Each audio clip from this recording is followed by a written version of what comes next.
The most popular gun in the world is the Kalashnikov assault rifle. You all know it. It's the AK-47. We see it on the news nightly. This is the real deal in assault weapons. It'll fire 600 rounds a minute. It is reliable in any weather, and it is very cheap to make. That is why the Kalashnikov is carried by most of the armies of the world.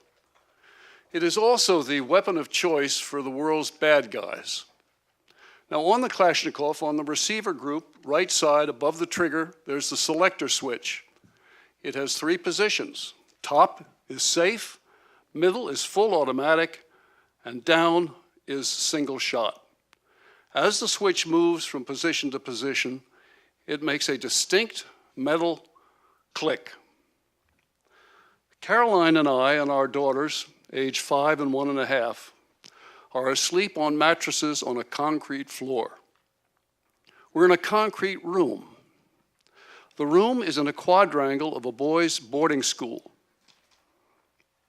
We fled our house 3 days ago because mortar bombs were exploding all around us. We gathered with other expatriates up at the school, thinking safety in numbers. We are in Lebanon, above the Christian village of Damour. It is January 17th, 1976.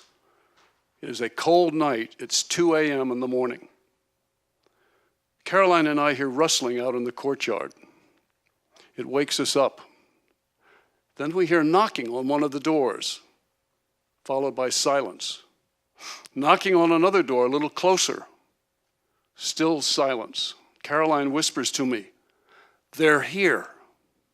Then the door next to ours, not knocking, but pounding.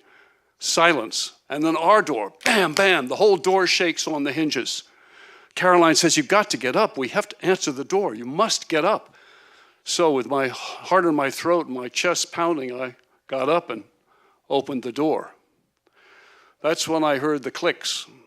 The 3 Kalashnikovs pointing at my chest went off safe. The men holding them were dressed in long black robes. Their heads were wrapped in scarves, and only the eye slit was available in the light.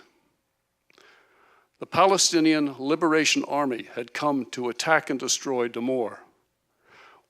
We were in serious trouble. Caroline and I went to Beirut because I was offered a very exciting job. And our 3-year-old daughter didn't seem to mind the idea. And our other child wasn't born yet, so we thought, well, why not have her in Beirut? So off we went for a big adventure to the Switzerland of the Middle East. Now, you probably know the story of the frog and the pot. Put a frog in a pot of hot water, and he will wisely jump right out. Put the same frog in a pot of cool water and gradually turn up the heat. And before he knows it, he's a dead frog. Our first year in Lebanon was wonderful. The job was very exciting. We loved Damour. We shopped down there. We had lots of friends. The whole country was fine, and our youngest child, Sarah, was born there. But then, in the second year, things started to change. Now, there is a euphemism in Lebanon for social unrest. It's called the Troubles. These troubles can be anything from an agitated street march to a full-on gunfight to car bombs. The second year we were there, the heat started to go up in that pot. We invited friends of ours who lived in Beirut to come out for dinner.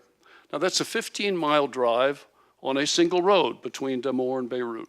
They came out, Caroline made a great dinner, and then it got time to go home, so that we got up and looked out down towards Damour, and there was smoke in the air and the sound of automatic gunfire. That single road was cut. They stayed the week. It was a long dinner. By Christmas time, the kettle was boiling. Lebanon was in full civil war. Fights were going on in all the cities, and people were dying by the score. The road between Damour and Beirut was completely cut. It was too dangerous to travel.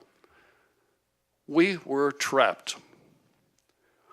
When I opened the door, I raised my hands and said, "Americans, Americans, we have children in here. We're peaceful, Americans, no troubles." I was grabbed by the arm by the soldiers, thrown out into the courtyard. The courtyard was full of soldiers. They were pulling people out of the other rooms and shouting at them in Arabic. And everybody was screaming. The screaming in this concrete courtyard was deafening and terrifying. Everyone was terrified. I was taken away for interrogation with the other men. The soldiers rounded up the women and the children, of which we had quite a few, put them in the room with Caroline and told her to keep them all quiet. We were in that courtyard for 2 weeks under armed guard. They fed us by food they looted from the stores of our neighbors down in town. We could see the smoke rising daily and the gunfire was constant. A temporary ceasefire was negotiated and we were allowed to leave in a convoy down to Damore, right-hand turn and into Beirut. But as we were driving down that small road to enter the city of Damore, Caroline and I knew what we were going to see, and we were terrified of what these images would do to our 2 girls.